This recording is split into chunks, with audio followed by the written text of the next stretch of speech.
American Sway News and Swayville Online TV. We are live again with Kamau Chege. Kamau Chege, welcome to our show. Thanks so much for having me. I'm happy to be here. And I know you have traveled thousands of miles away from where again? Where you from here? Where do you live here in the United States? To start from there. Yeah, I traveled from Seattle to Irmo, South Carolina, Uh-huh. to be with family, Uh-huh. and I've lived in different parts of the states. Um, First immigrated from Kenya, then lived in this place where we're shooting, where we're doing this live stream, and then uh, St. Louis, Missouri, Charlotte, North Carolina, before going to Washington State in the Pacific Northwest. Wow. So, how's the temperature out there? Because you say you're from Washington State, Yeah. and you're here to visit your who again? Yeah, just here to visit family, Mhm. and it's hot, but even by uh, the normal standards of South Carolina, there's a whole heat wave that's been going through Mhm. the southern U.S. and a really prolonged heat wave that's starting to get really dangerous because of the humidity. Mhm. And so, that's someplace I've gotten warnings about not exercising because if your body gets too hot and the humidity is really high outside, it could be pretty dangerous. So, we're here in Columbia, South Carolina. First, let me say welcome to our show, and I know that the temperature out there is not very friendly. It's really hot. The advisor or advice just came out that I need to stay in the house and stop exercising out there. But let's move forward with the conversations. You work with the Washington Community Alliance. Correct me if I'm wrong. Yeah. And you're executive director. So, what exactly your role with respect to the organizations that you lead? Welcome, Mr. Kamau. Yeah, my role at the organization is to make sure that we're able to continue our mission and our work. We are a membership organization made up of community groups and other organizations, primarily in Black and Brown communities, immigrant organizations, Asian American organizations, African American organizations, African immigrant organizations, all coming together because they've seen that they have common issues Mhm. in their communities. Mhm. And one of them is the lack of investments in those communities, Mhm. the widening gap between the top and the bottom in terms of income inequality and wealth inequality. So those are some of our top issues. And they are also part of communities that have not been able to Mhm. have their voices heard in our democracy for a whole lot of reasons. And so that's kind of the work I lead on a day to day. Wow, it looks like it's appear that you carry a huge responsibility, particularly to some of these issues that they would call it people of color, Mm-hmm. minority. I Mm-hmm. prefer to call it minority, African American, Latino, Mm-hmm. and non-Latinos. Some of these issues that they have been very vocal for the past, I can say, over 12 to 15 years. DACA. Mm-hmm. You have mentioned before our conversation or this interview about you have tremendously put a lot of effort with respect to DACA. Can you just talk a little bit about that? Welcome, Mr. Cheng. Yeah, one of the big problems in the US is we've not had immigration reform since the 80s. And so there are a lot of people that haven't been able to have a path to citizenship. And that's sort of the work I got started in after high school, organizing for immigrant rights. And one small victory that we've had is an Obama era program called DACA, Deferred Action for Childhood Arrivals, that was created by immigrant youth organizations and young immigrants organizing, protesting, and asking for access to a work permit and protection from deportation that could be renewed. And so now there's that program that's been able to allow people to renew their work permits every 2 years. I have one.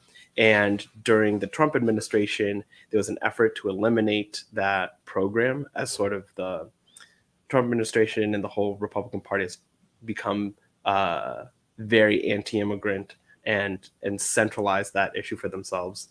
And so myself and a couple dozen other DACA recipients intervened in a lawsuit to protect the program. And part of why DACA continues today is that case has been working its way through the courts, and we expect eventually it'll reach the Supreme Court sometime maybe next year.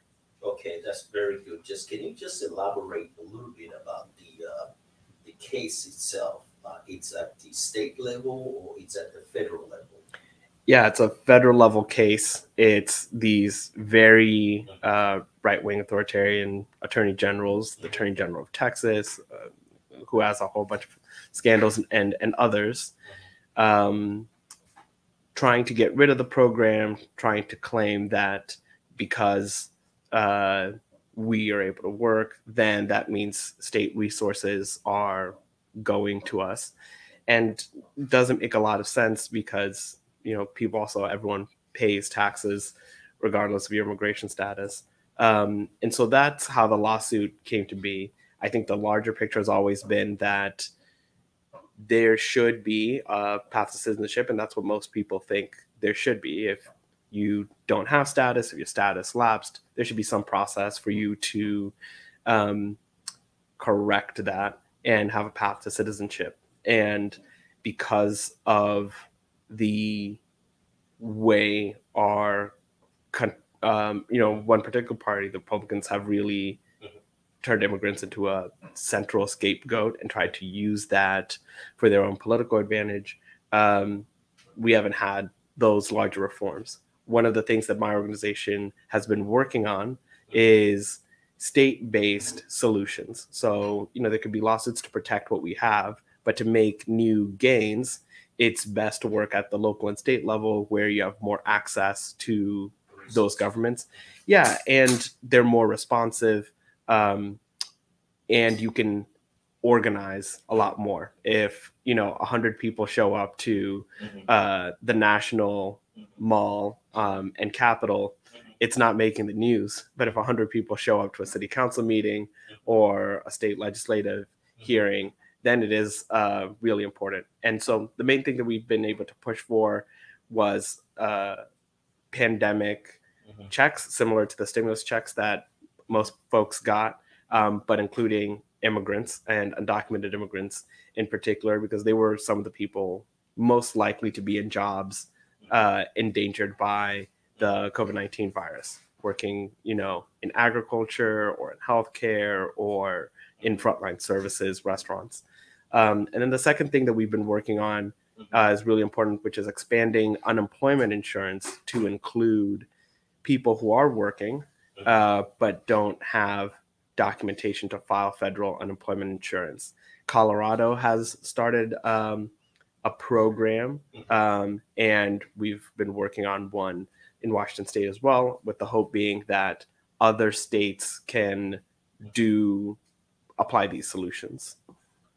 Before we proceed with this conversation, so let me take you back.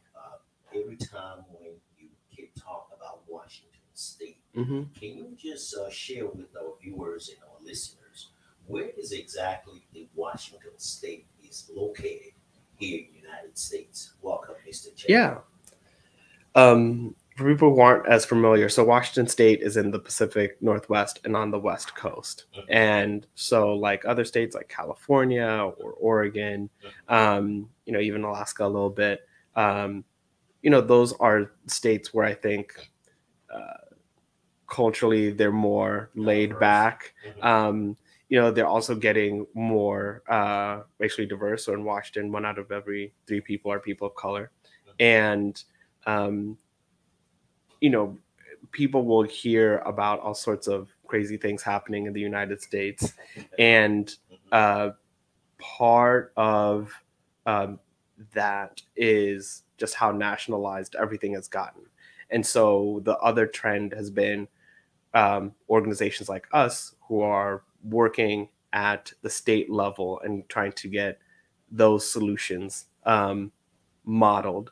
Whereas in other countries, in Kenya, if you really want to do something big, if you want to change a law in a big way, Parliament is the place you go for that. In the United States, because we don't have a parliament or multi-party democracy, the two parties will get stuck and just not do anything. And so I think lots of states have been trying to make progress on their own and sort of hoping that the federal government will catch up later. For those of you listening to American Swahili News and Swahili Online TV, we're here interviewing Mr. Moses Kamau Chege. Where are you from originally?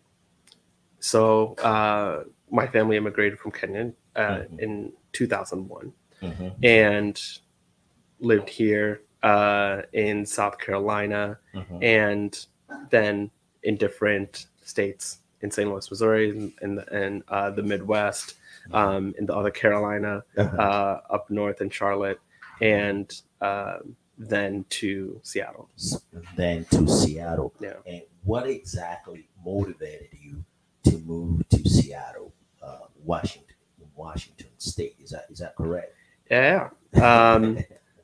Well, when you're a kid, you just follow your parents wherever they're going. But I think for them, they just saw better job opportunities in some of those states, and maybe then they had friends there, yeah. Okay, so here you are now. You are executive director for Washington Community Alliance. Can you just elaborate just a little bit? And then I know you have mentioned to some extent in the beginning of this conversation. So where do you see yourself running these organizations as a CEO? Correct me if I'm wrong. Yeah.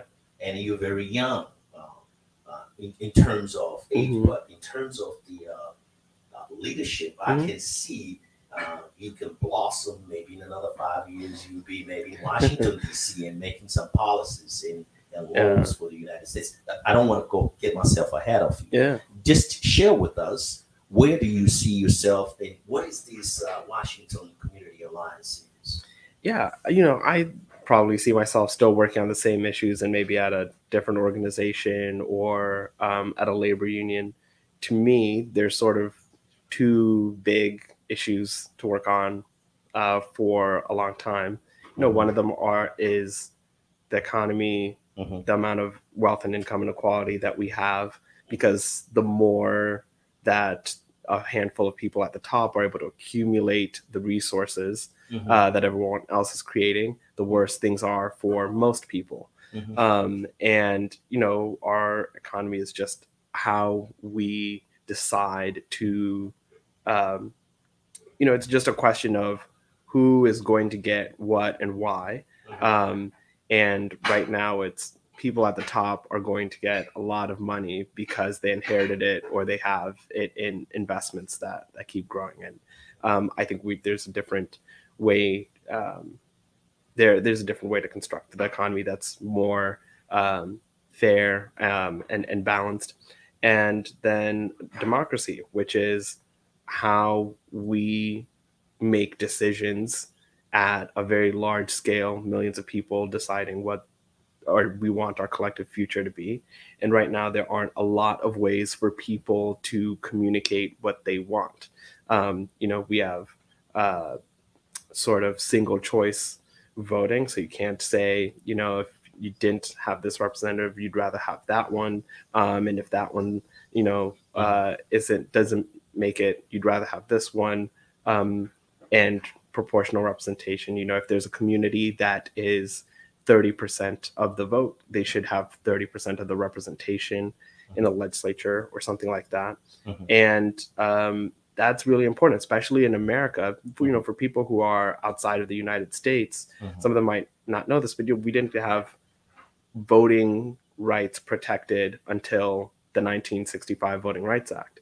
So the whole country is very young in terms of being a multiracial democracy, and there are lots of problems that haven't been addressed about that. So I'd still be working on the same issues. Okay. Let me fast forward our conversations now with respect to the pictures that sits behind you. And that's the AKA Africa or Nagi Tumaini Njuguna. Can you share with our viewers and our listeners, or people who are watching us and listening to us now, who is Nagi, AKA Africa? For me, I met Nagi in this house when I arrived. And I was 6 years old. So there was just a period of years where it was really like a mentor figure, like a brother, because he also had a younger brother, Braca. And so the three of us spent a lot of time, and that's like a very impactful period, because you're young and you're trying to figure out how to do things, and especially in a new place, and how to make friends. And that was a lot of what Nagi represented and did so well, was bring people together, make them laugh. He was really important, those things. And I think they translated a lot in the way that he showed up as a creative, and in the plays that he did locally, or movies that he appeared in, nationally and internationally on different streaming sites. So it was a very special person, and I came down here to be with the family and to celebrate that life. Absolutely. So let me move these conversations now in East Africa, not particularly in Kenya. I know you're from Kenya. When we talk about East Africa, we talks about Tanzania, Uganda, Rwanda, Burundi, and then I think DRC also now is in East African community, and also South Sudan. Yeah. And all of these countries in East Africa, but Tanzanian, they do have a dual citizenship as diaspora. Yeah. Talks a little bit about dual citizenship, the benefits of the dual citizenship, and maybe you can spike some lights and knowledge to the people, the decisions makers in Tanzania, because your fight here in America, you try to advocate and push issues that people they're facing. And Tanzanians now in the diaspora, they're fighting for the dual citizenship. Yeah. Welcome, Mr. Chege. Yeah. Just speaking as an observer, I think dual citizenship is a great thing individually. If you are able to get dual citizenship, that's something you should definitely take advantage of, especially if you want to fully participate in the growth and future of both countries. And maybe from your work, or where you spend your time, or where you spend your money, you want to keep contributing to those two countries, you should definitely get dual citizenship. And I think at the level of, from the state's perspective, these different countries, some of them get nervous about if there's dual citizenship, is their brain drained? Do people who would be working full time, spending all their time in Tanzania, now sort of spending less time there and more time in the United States or whatever other country that would offer people dual citizenship? And maybe that's real, but the other side of it is the reality that there are a lot of Tanzanian Americans. There's a lot of Tanzanians here, and they probably want to be able to have a say in the place that they live. Going back to the democracy issues, and be able to get the full benefits of participating, contributing to these two places without, needing to choose one or the other. So I think that movement's really encouraging, and certainly for anyone who's watching and thinking about dual citizenship and can do that, that's something you should definitely do. Thank you very much for taking your time, but I'm not going to let you go without telling us what is your last word now with respect to all of this, what we have discussed Mhm. so far. Take us home.